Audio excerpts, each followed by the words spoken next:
Welcome back. In this video, we're going to derive the sine formula for the cross product, which really relates to our hope that the cross product acts as a measurement of perpendicularity between the input vectors. In order to talk about this concept, I want to start with a quick reminder of what we meant by measurement of perpendicularity. Recall that if we had a parallelogram created by two vectors, where the length of one vector is A and the length of another vector is B, and we wanted to get the area of this parallelogram, one way to do that was the component form from an earlier video. However, we have another way to do this, which is to think about the geometry of this shape. And in particular, we could drop a line down from the start of B above so that it is perpendicular down here, and this is a 90-degree angle, of course. And then if we do that, we can create a new shape here where the missing triangle over on this side is the exact same triangle over on this side, and we have this rectangle where the length of the side of the rectangle is B, and the height is this height right here of this right triangle.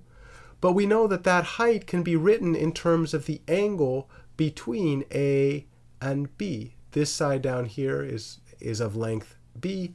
This side is of length A. The angle between those two vectors is theta. We know that the sine of theta is h over A, which means that h, the height, is given by A times sine of theta. Since these two shapes have the same area, we can immediately conclude that the area of this parallelogram is given by A times B times the sine of theta. And this confirms the intuition that we started talking about but never formally proved in the video where we talked about the area of the parallelogram for the first time.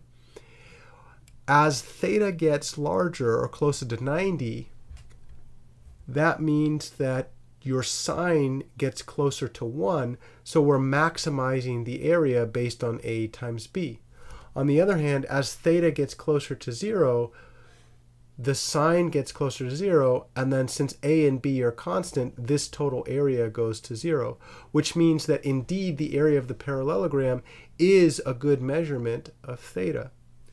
The thing that we haven't yet talked about is whether or not the component form of the cross product does this type of measurement.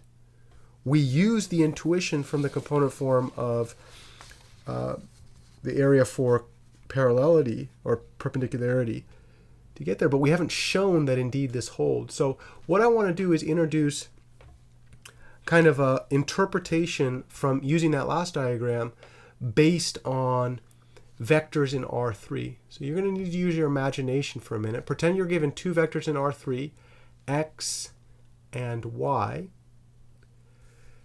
This diagram represents a view of x and y perpendicular onto the plane containing x and y. So you have to imagine that you're perpendicularly viewing this diagram and that the axes written here represent arbitrary lines to the origin in the plane created by x and y. That's what this says. These lines are not the coordinate axes. We are going to imagine that this diagram is situated in R3, and the third missing dimension that is perpendicular to both of those, this is actually the vector that I'm illustrating right now, the one that comes straight up out of the board, is the cross product between those, right? So we are literally looking down onto x and y along the direction of the cross product. Notice that we get the exact same diagram out in this situation where the area of this parallelogram is given by b times h by the argument in the previous piece of paper. And we know that h is a times the sine of theta. And then moreover, we know that since a is the vector y, a represents the length of the vector y, a must be the 2 norm of y. B represents the length of the vector x, so B must be the 2 norm of x. And then what we want to show in this situation is that the length of the cross product, if I were to actually look at the length of the vector coming straight out here, we would like to show that that's actually equal to the area of the parallelogram formed by these vectors. The reason that I put an absolute value on sine in this case is because the 2 norm of a vector is always non-negative. So we need the right-hand side also to be non-negative, which means sine, if it is negative, turn it positive. Okay, so this is now what we call the sine formula for the cross product right here. And we have yet to establish it. We've hinted at it throughout the videos, but we've yet to actually formally establish it. Let's do that now. Here we go. So we want to prove, we're going to prove this sine formula. Looks like my other pen is going to be better here. So let's start with establishing components for x and y. So we'll let x be x1, y1, z1, and we'll let y be x2, y2, z2. All right? And then what I'd like to do is actually consider the left-hand side of that formula, which is the magnitude of x cross y. So we're going to look at the magnitude of x cross y. If I just take the 2 norm, I'm going to have this stupid square root because the square root is part of the 2 norm. Let's clear that, and then we'll look at this in terms of the individual component. The first component of the cross product is going to be y1 z2 minus y2 z1, and of course we're going to square that. We'll add that to the second component, which would be x2 z1 minus x1 z2, and of course since we're taking the square the square of the 2 norm, we got to square that one too. And then the final component would be x1 y2 minus y2, minus x2 y1.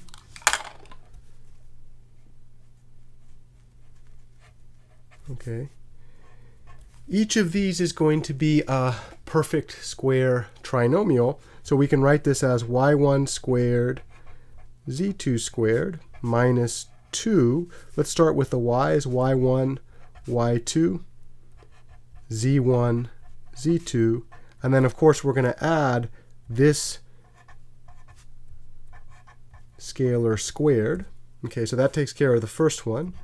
Now we go on to the second one. This would be x2 squared z1 squared minus 2. We'll do x's first, x1, x2, z1, z2. And then finally we're going to get this squared, so x1 squared z2 squared.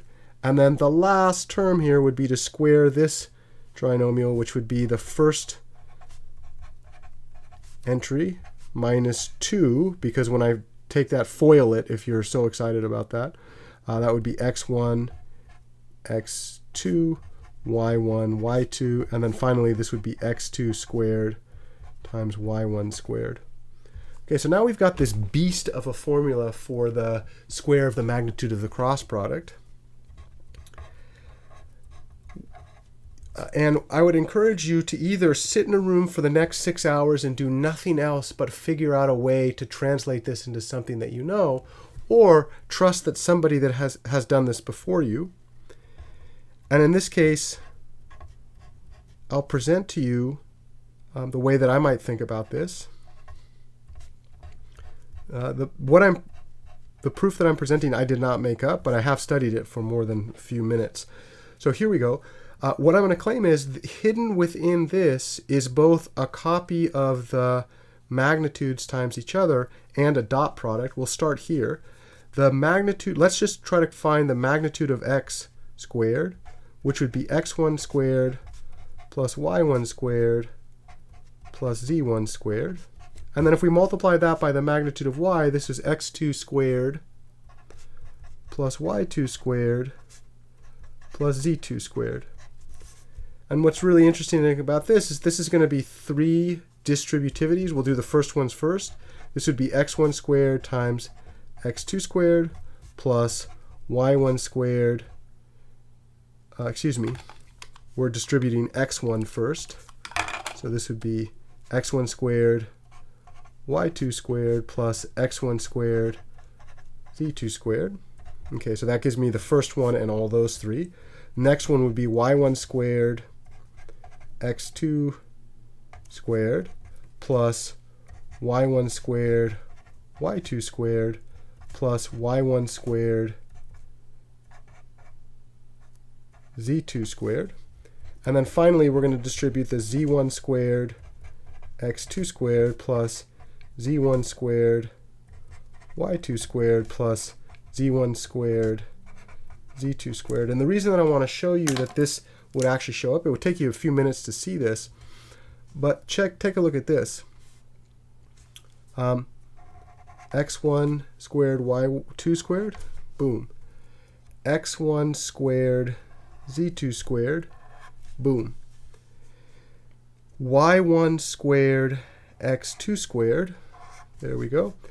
Y1 squared z2 squared, and then z1 squared x2 squared, and finally z1 squared y2 squared. Right? The only one that doesn't show up along this is this diagonal, x1 squared x2 squared, y1 squared y2 squared, z1 squared z2 squared. But look at this. Those exact factors show up right in the middle there. And so what I wanted to show you was, what if you took x dot y and you squared that factor? Okay, well, what is x dot y? It's x1 x2 plus y1 y2 plus z1 z2. I'm going to claim if I square that, I'm going to take two copies, x1 x2 plus y1 y2 plus z1 z2.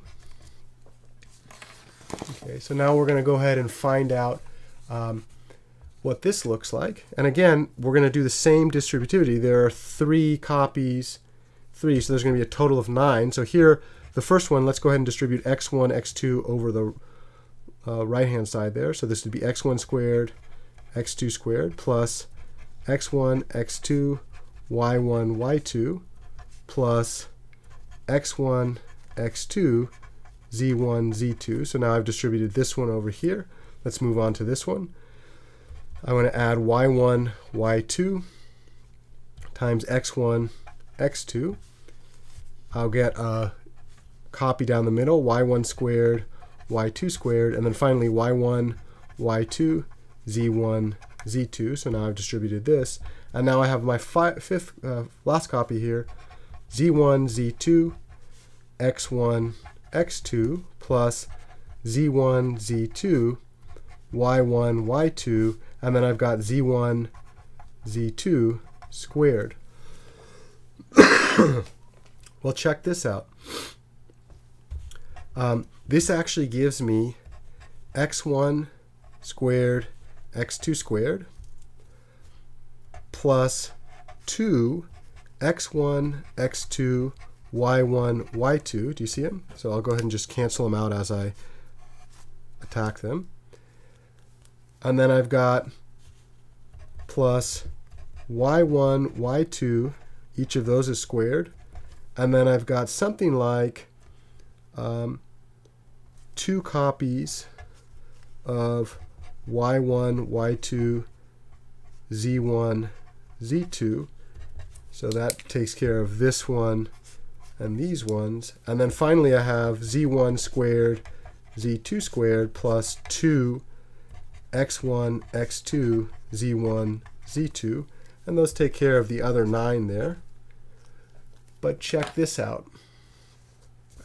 If I subtract away from this value, so maybe we call this equation A, and then let's call this one that we just worked out equation B. Okay, So now let's consider equation A minus equation B. Okay, so this would be the 2 norm of x squared times the 2 norm of y squared minus x dot y squared. And my claim is that I'm going to get that exact thing that I started with, which is x cross y squared in 2 norm. And you can confirm this for yourself. That's kind of the beauty of this. If I take away, so I start with all 9 of these, and then I take away the diagonal term, I take away the second diagonal term, and I take away the third diagonal term, so I'm left only with the 6 underlined. And then in addition, I subtract away the -2, -2, -2, and that's exactly what's up here, -2, -2, -2. All right? So now we've just confirmed that this holds, which means that when I look at the 2 norm of the cross product, this is going to be the individual 2 norm squared. But remember that we said that x dot y by the cosine formula is the 2 norm of x times the 2 norm of y times the cosine of the angle between them. And here we're going to square that whole factor because it's squared right there. So now we've got the 2 norm of x squared times the 2 norm of y squared. And this is going to be 1 minus the cosine of theta squared. Because I can factor out the square distributes through to all 3 of these, and then I factor out this copy. What do we know about 1 minus the cosine of theta squared? Yeah, of course, that is the sine of theta squared. So now we've got the 2 norm of x squared, the 2 norm of y squared, times the sine of theta squared. We took the square root at the beginning, we took the square at the beginning so we could avoid square roots. The way to do, to get rid of them is just to take the square root of both sides. So now we know that the cross product has magnitude that's equal to the 2 norm of x times the 2 norm of y, and then we take the square root of the square, we get the absolute value of the sine of theta, and this was the exact formula that we claimed we had wanted to show, but we showed this by component, which is quite amazing, right? What this says immediately is that the magnitude of the cross product encodes the area of the parallelogram formed by x and y, and it does so by going in the direct orthogonal direction to x and y. So this actually brings together both geometry and algebra, which is just amazing. This is the sister formula to the cosine formula for the dot product. Wow, isn't that exciting?